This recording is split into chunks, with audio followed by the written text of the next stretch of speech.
Vous avez jamais eu envie de partager vos photos de vacances avec quelqu'un à la fin de votre trip et vous vous retrouvez avec un bureau rempli de photos et ça vous donne pas envie de les trier, de faire un bel album et du coup, 6 mois plus tard, il n'y a toujours pas d'album photo. Donc, on a la solution.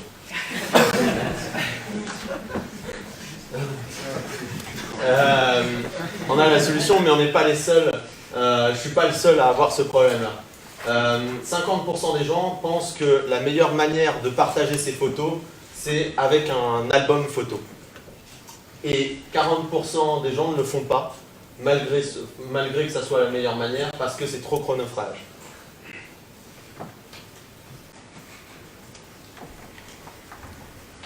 Avec l'équipe, on a bien identifié le problème et on a voulu y répondre. Donc pour nous, ça va être de créer une application où vous pourrez partager et conserver vos photos et vos émotions en fait, qui passent à travers elles et les stocker dans l'application. Le but, ça va être de chaque jour, vous allez importer des photos, vous allez mettre des commentaires et tout ça pour arriver ensuite à un album photo à la fin de votre voyage qui sera envoyé une semaine après la fin de votre voyage. L'application va se présenter comme ça. On a vraiment travaillé sur l'ergonomie pour qu'on ait une interface qui soit facile à prendre en main parce qu'elle ressemble à ce qu'on connaît déjà. Donc avec la sélection de photos, le lieu et la date sont rentrés automatiquement. Donc voilà, tout cet aspect-là de recherche qui aurait été à faire à la fin de votre voyage, de tri des photos, etc. Tout ça, c'est mis à la trappe et vous gagnez du temps. Et vous avez un rendu qui est qualitatif. Au niveau de la tarification, donc l'appli, elle serait gratuite. Pour ce qui est du tri et des partages des photos, vous pourriez partager votre photo sous forme de carte postale au niveau des réseaux sociaux. Ensuite, pour tout ce qui est physique, vous allez pouvoir imprimer les photos sous forme de carte postale, encore une fois, et les postales d'abord, à partir de 2,69 €. Et ensuite, pour sortir votre album, donc, qui arrive une semaine après la fin de votre voyage, vous payez 49,59 €. Bonjour, c'est le facteur. Waouh! Enfin l'album. L'album, il est d'impression française, donc on s'est vraiment basé sur des fournisseurs français parce que ça nous donne un travail de qualité, du papier de qualité. Voilà, donc une présentation assez élevée qui va vous rendre fiers de partager vos photos avec votre entourage, avec vos amis. Au niveau du marché, alors on va rappeler quelques chiffres. Il y a 1,3 milliard de touristes dans le monde qui prennent 1000 milliards de photos par an. Et ça représente l'album photo représente à lui seul 80 millions de chiffres d'affaires rien qu'en France. Donc on voit que c'est vraiment un marché sur lequel on peut travailler et sur lequel notre application va s'imposer. On a réalisé un sondage auprès de 200 personnes qui nous a permis d'identifier le client type qui utiliserait notre application. On voit qu'il y a 80 personnes qui sont prêtes à payer 50 € pour l'objet qu'on a créé. Le personnage type serait une personne vivant en ville entre 30 et 45 ans, qui utilise régulièrement son smartphone et les réseaux sociaux, qui aime découvrir et partager, qui déteste perdre son temps, tout ce qui est chronophage on oublie, et qui aime les belles choses, les beaux objets. C'est ce qu'on aurait à travers notre album photo.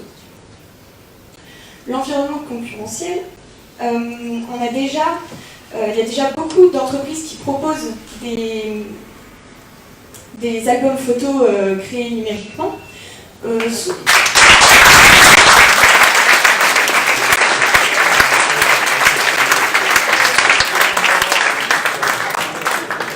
Merci beaucoup. Je pense qu'avec les questions du jury, vous aurez le temps de rentrer dans le détail. Je commence de ce côté-là. Maintenant, non, pas de questions? Je vous laisse réfléchir. Question. Timer, prêt? Pardon, je suis désolée.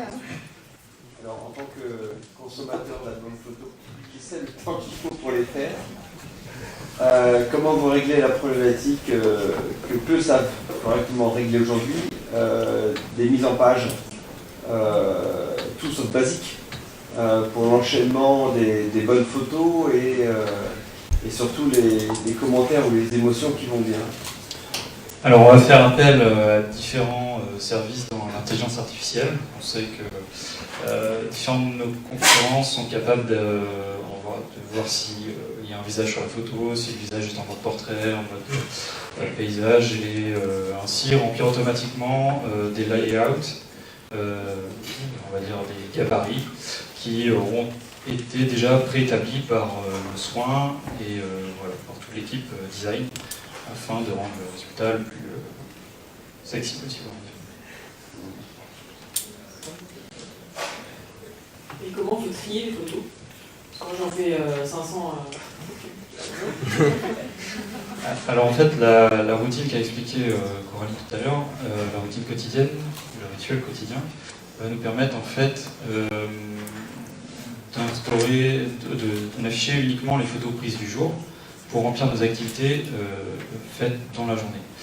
Et grâce aux données qui sont récoltées via le smartphone, on a la possibilité de récupérer la géolocalisation, la date et l'heure de la prise de vue, pour ensuite automatiquement pré-remplir les champs en fait, de notre activité. Moi, je vais juste compléter la question, puis ça va dans le sens précédent.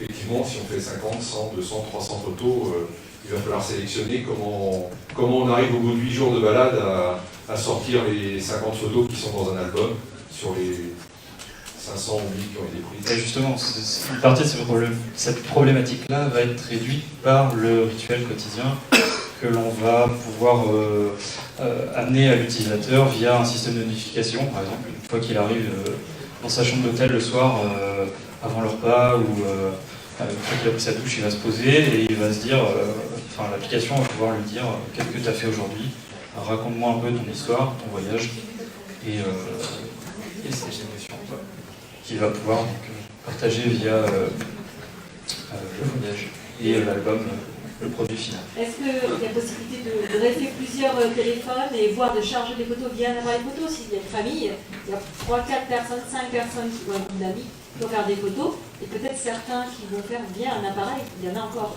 Oui.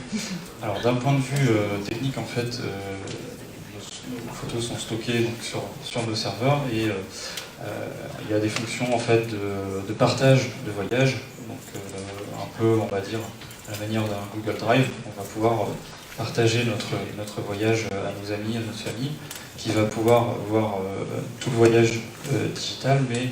Je pensais, moi, sur le même voyage, plusieurs personnes qui prennent des photos, en fait. C'était pas les partager avec des tierces personnes, mais... Oui, également, auront la possibilité de créer des activités, depuis leur smartphone, et de pouvoir même alimenter des activités et des émotions, des souvenirs, on va dire, de la journée passée.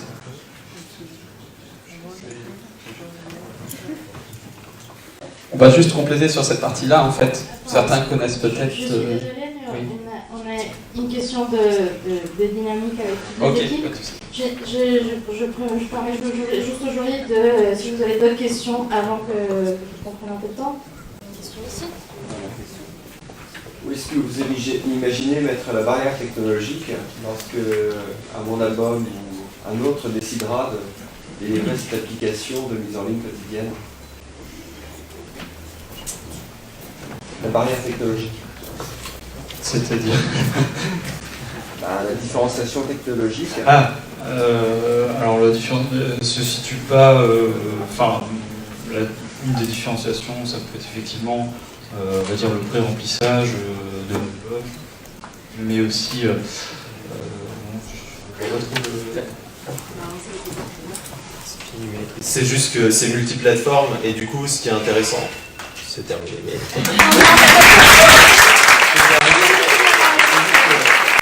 Par exemple sur l'album photo, c'est juste sur un logiciel physique. Nous c'est multiplateforme avec des systèmes d'IA qui remplissent ce qu'ils n'ont pas encore et